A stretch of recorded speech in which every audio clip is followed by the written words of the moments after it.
Plaintes financièrement parlant, ça vient de partout. Tout le monde, on sait que tout le monde est en galère. Les temps sont assez difficiles, que financièrement parlant, c'est choc un peu près pour tout le monde.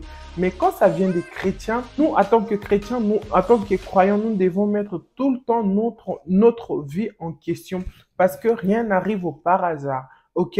Surtout tout ce qui concerne la vie financière. Pourquoi tu vois pas ton argent? Pourquoi tes entreprises ne marchent pas? Pourquoi ton travail, l'argent est là, mais on ne le voit pas? Ça part toujours dans des problèmes, dans des maladies, dans des choses à réparer, dans des futilités. Pourquoi? C'est ça la question. Dès le moment que tu as l'impression que ta vie financière, il y a un souci,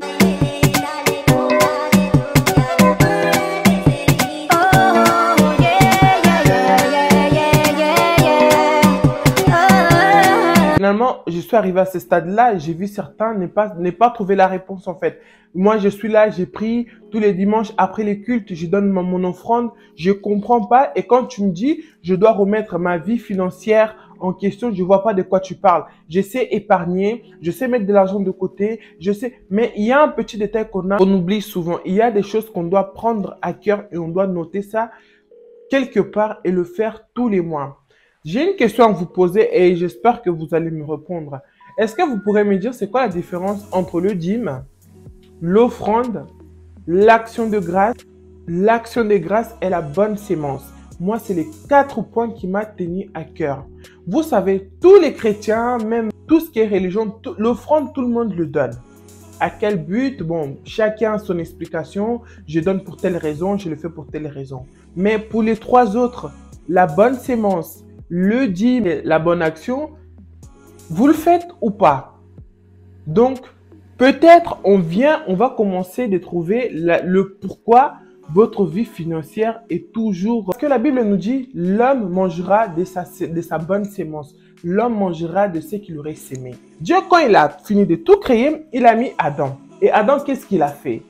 La Bible nous dit, quand Adam a fini de nommer tous les animaux, de découvrir les fruits, de faire le tour des jardins, Adam, il s'ennuyait, si on peut dire ça comme ça. Donc, moi, la partie où ça m'intéresse, c'est la partie où Adam découvrait les jardins. Si on regarde bien, dans le monde d'aujourd'hui, on peut dire la partie où il travaillait. Il travaillait à se nommer tous les animaux que son créateur avait créés. Ça veut dire lion, éléphant, tout ce qu'il voulait. C'est lui qui a donné chaque animal son nom. En fait, il travaillait. Et n'oublions pas les offrandes. Il offrait à Dieu ce qui était bon, ce qui étaient les fruits, ce qui était bon et les fruits de son travail. Travailler. Et Dieu, il a vu qu'il avait fait un bon travail et qu'il était seul, il était fatigué. C'est là qu'il a décidé que je vais le mettre un être semblable à lui, à son côté, d'où Ève. Maintenant, toi, tu es là, des années, tu travailles. Franchement, il y a un truc qu'il faut savoir, il y a un truc que j'ai compris en fait. On a peur du diable. Le diable, il fait peur, c'est un malin. Le diable, il est rusé, il nous manipule tout ce que vous voulez. Mais la Bible nous dit, il n'y a que 2 maîtres dans le monde. 2 maîtres. Le monde est maîtrisé. Il y a même les païens, même ceux qui ne prient pas. C'est pas pour rien les riches, ils disent, travaillez pour faire avancer vos projets, mais ne travaillez jamais pour l'argent. Un des livres de Robert Kiyosaki, il dit, les pauvres travaillent pour l'argent et les riches travaillent pour leurs idées, pour leurs intérêts. Voilà. Donc, nous autres, on travaille pour l'argent. C'est pour ça qu'il n'est jamais là, en fait. En fait, il faut savoir, avec l'argent, c'est fouille-moi, je te suis. Plus on va courir derrière l'argent, plus je crois qu'on va en manquer. Et plus on va comprendre l'argent et savoir l'utiliser. Parce que même si vous aurez aimé, c'est pour ça que nos épargnes, à chaque fois, ça part sur X raisons. Même si on aurait aimé garder ça éternellement, on ne peut pas. Il y aura toujours un bémol qui va nous obliger à gaspiller cet argent-là. Mais quitte à gaspiller cet argent-là, quitte à investir cet argent-là sur des problèmes, bonnes intentions. Parce que les intentions, je pense que c'est ça qui nous fait. À chaque fois, on est dans le rouge. À chaque fois, il manque de telle chose. Donc, j'ai déjà fait 2 vidéos sur comment épargner, comment mettre de l'argent de côté. Je vais vous le mettre sur la barre d'infos. Vous pouvez aller regarder. Mais il y a quelque chose, moi-même, une fois que j'ai regardé ces vidéos-là, j'aime bien me regarder, voir moi-même des fois, quand je vous dis, des fois je dis, moi je sais ça. Ah ouais, des fois je remets en pratique mes propres conseils. Donc, c'est très important. Donc quand je regardais, j'ai trouvé, moi-même, je me suis corrigé. C'est pour ça que ça m'a donné envie de faire cette vidéo. Avoir de l'argent, c'est bien. Épargner, c'est bien. Savoir dispatcher son argent, c'est bien. Mais j'ai oublié quelque chose de très important, c'est donner aux autres. Donner, d'où, comme je l'ai dit tout à l'heure, action de grâce, offrande, dîme, la bonne sémence. Toi, tu as eu l'occasion de travailler, toi, tu as eu la grâce de travailler, toi, tu as eu la grâce d'être dans un pays où on peut gagner mieux. Tout le monde a cette grâce-là. Il faut penser aux autres, en fait.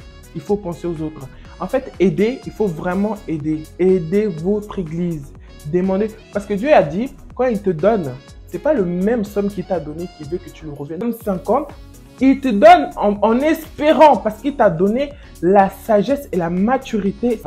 Il espère que tu multiplies ces 50-là en 100, en 150, en 200, et alors que toi, tu as reçu 50 parce que quand il te donne, il espère, il souhaite que tu le développes, il souhaite que tu l'agrandis. Maintenant, quand toi, on te donne 50, tu es là, tu te plains que c'est petit, qu'est-ce que je vais en faire? C'est pas beaucoup. Tu vas le gaspiller n'importe comment et tu vas te trouver toujours aux mêmes positions, en train de prier, en train de gêner, en train de demander, Seigneur, donne-moi de l'argent, donne-moi de l'argent. Alors que si tu aurais bien géré ces 50-là, Dieu derrière, il allait te donner 500, 1000, milliards. On n'en sait rien. C'est seulement la bonne. Bien gérer. Bien gérer, ça commence par donner. Bien gérer, ça commence par partager. Bien gérer, ça commence par faire profiter son prochain qui est dans les besoins. Parce que le monde d'aujourd'hui, nous les humains d'aujourd'hui, j'ai envie de dire que on attend que d'avoir des milliards pour aider. Alors que ça commence de le bas âge, ça commence de le petit. Si toi, tu as deux, tu n'arrives pas à donner un et garder un, faire là, il faut vraiment nous revoir. Parce que je crois que c'est une des choses qui bloque énormément des gens. Et les gens là, ils veulent tellement voir pas la réalité en face parce qu'ils se disent que comment ça, moi, j'ai déjà entendu cette phrase, en plus c'est pire. Comment ça, moi, je suis pauvre, je vais encore aider notre pauvre. Entre nous, les pauvres, on ne s'aide pas. Non, c'est comme un pauvre ou comme une pauvre. Mais Dieu, il t'a donné parce qu'il sait que tu as la capacité, il faut avoir les capacités de faire évoluer et fructifier le peu qu'il te donne. Parce que Dieu n'a jamais donné. Je ne sais pas si vous, mais moi, j'ai jamais vu aucun pasteur qui vient, ouais, quand j'ai commencé mon mystère, quelqu'un est venu de nulle part, m'a donné 50 000 euros, m'a donné 20 000 euros pour démarrer. C'est faux. Te rendre compte des erreurs, de tes points faibles que tu as fait, des choses qu'il fallait pas. Si Dieu t'a fait grâce de te rendre compte de ça, comment se rattraper? Comment aider? Parce que c'est facile de parler. Il y en a qui ne savent pas comment aider. Le strict minimum, parce que vous travaillez dur. Quel est l'intérêt de travailler tout le mois pour à la fin du mois, tu ailles sur Paris dans des magasins de luxe pour montrer? Moi, je crois que un de nos grands ennemis, c'est la vie d'apparaître et de montrer. On va rayer ça. Vis selon tes moyens.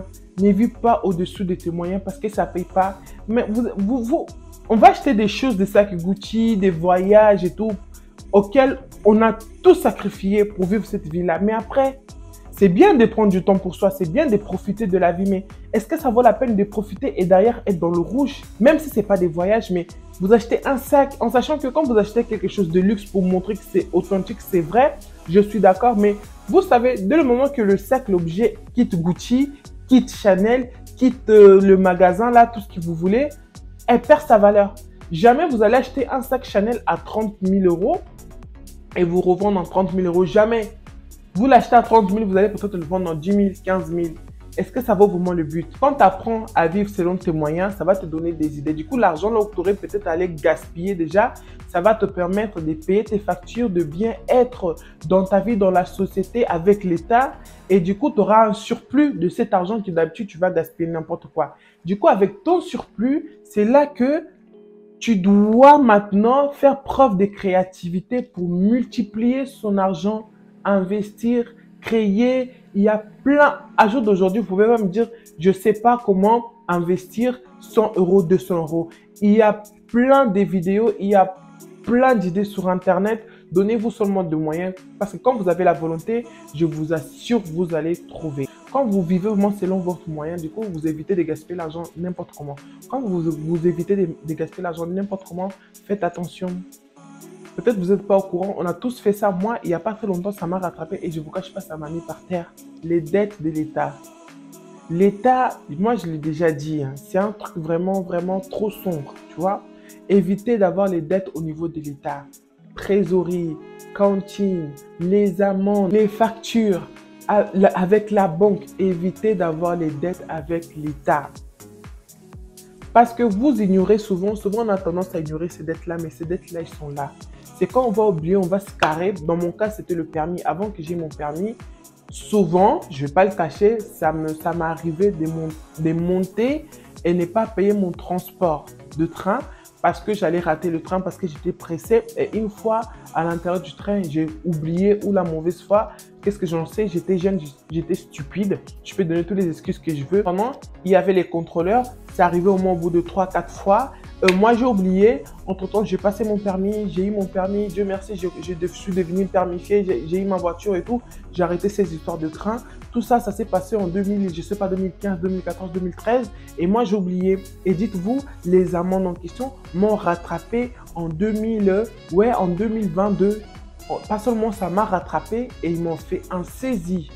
Et je vous dis, cette histoire m'a totalement anéanti. Ça m'a pris un truc déjà à l'époque, mais avec réflexion, j'ai réfléchi. Donc, évitez d'avoir des dettes, quel que soit l'endroit, quiconque. Si vous mettez-vous, soyez conscient, posez-vous des questions et donnez-vous des réponses, quoi.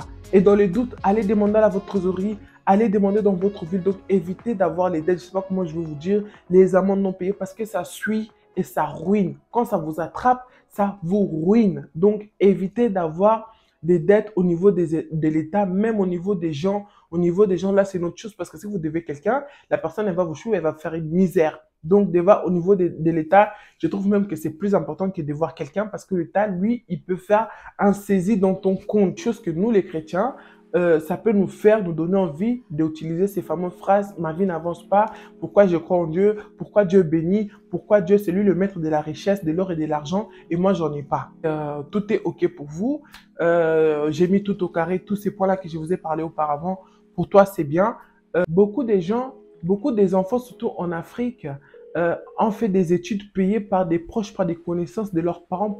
Pourquoi? Parce que quand le parent il était vivant, il était tellement bon avec les autres que l'acte est resté. Et les gens, comme ils ne peuvent plus le remercier parce que malheureusement, il n'est plus là, c'est les enfants qui récoltent en fait les bienfaits de leurs parents. Donc, apprenez à s'aimer. S'aimer comment? Il y a des orphelinats, il y a des gens dans les besoins, il y a des guerres en Ukraine. Pour ceux qui sont en Europe, qui peut-être ne sont pas forcément africains, mais qui veulent quand même aider, il y a des bénévolats, il y a des trucs en Ukraine qui font des dons, il y a le Resto du Cœur. Donc, aider, il y a même Maroc qui vient de trembler il n'y a pas très longtemps, ils sont en train de récolter des dons actuellement. Vêtements, d'ailleurs, moi, il faut que j'aille déposer les vêtements. Donc, aidez le mieux que vous pouvez. Un orphelinat, il y a plein d'orphelinats maintenant. Je vois, il y en a de plus en plus sur les réseaux sociaux qui sont en bled, qui font les promotions, qui appellent à l'aide. C'est même pas promotion, excusez-moi pour le terme, qui appellent à l'aide, qui cherchent des gens pour pouvoir les aider. Donc, ou bien de pouvoir aider ces organismes-là et rassurez-vous que c'est les bons, c'est pas des faux, c'est pas de l'arnaque parce que là où il y a des gens dans le besoin, il y a toujours des mauvaises personnes qui veulent arnaquer et voler. Donc, moi, je trouve que c'est une des choses que même si tu gagnes pas beaucoup, bizarrement, tu es toujours bien. Moi, franchement, c'est une de mes secrets, tu vois. Je donne beaucoup et bizarrement, je veux vous le dire, moi, je suis pas trop famille. On a tous un famille en Afrique, mais j'ai analysé ces côtés-là. Il y a beaucoup d'ingratitude. Tu envoies 100 €, tu galères pour avoir 100 € et quand il reçoit, comme au début, on ne dit pas les montants pour éviter les zizanies, il va recevoir l'argent, l'ingratitude d'être humain. Et c'est seulement 100 € que tu envoies alors que tu même pas merci. Hein. Moi, ça m'a saoulé. J'ai parlé avec mes proches. Ils ont compris ma décision ou pas. On est beaucoup. Donc, je suis vue en tant que mauvaise de la famille, aigrie de la famille et surtout la radine de la famille. C'est pas grave. Moi-même, je suis consciente que je ne suis pas comme ça. Donc, j'aide vraiment les gens qui sont dans les besoins. Je ne vais pas vous afficher et j'ai fait des virements de ça. Non. Mais moi-même, je suis conscient de ce que j'ai dit. C'est pour ça que ma vie financièrement va bien. Je ne suis pas riche, je ne suis pas pauvre. Parce que tout le monde a la facilité de s'appeler pauvre parce qu'il manque telle chose, alors que c'est seulement une mauvaise gérance. Donc, faites votre conclusion. Si vous voulez vraiment que je rentre dans les détails, qu'est-ce qu'est l'offrande, qu'est-ce qu'est la bonne sémence, qu'est-ce qu'est la dîme et tout, dites-le moi. Mais là, j'ai été un peu vague, mais je vous ai seulement expliqué un peu les actions à poser pour éviter un peu de se lamenter, pour éviter un peu tout le temps d'être dans cette attitude de mendiant en fait. J'ai rien, mais c'est toi qui travailles, c'est toi qui n'es jamais là. Tu vois pas tes enfants grandir parce que tu es toujours dans un boulot auquel tu vois même pas le salaire parce qu'à chaque fois, j'ai rien. Donc les chrétiens, mes frères et sœurs, revoyez votre vie financière. C'était tout pour cette vidéo. J'espère que vous allez bien. Moi, ça va par la grâce de Dieu. Voilà le petit conseil que je voulais partager avec vous. Bienvenue aux nouveaux et merci aux anciens. Telle est votre façon de m'encourager et pour ça, je vous dis merci. On se retrouve dans la prochaine vidéo. Abonnez-vous, partagez et commentez. Et quoi qu'il arrive, mon cri de guerre, quoi qu'il arrive, apprenez à compter sur vous car vous êtes la seule personne à jamais vous décevoir.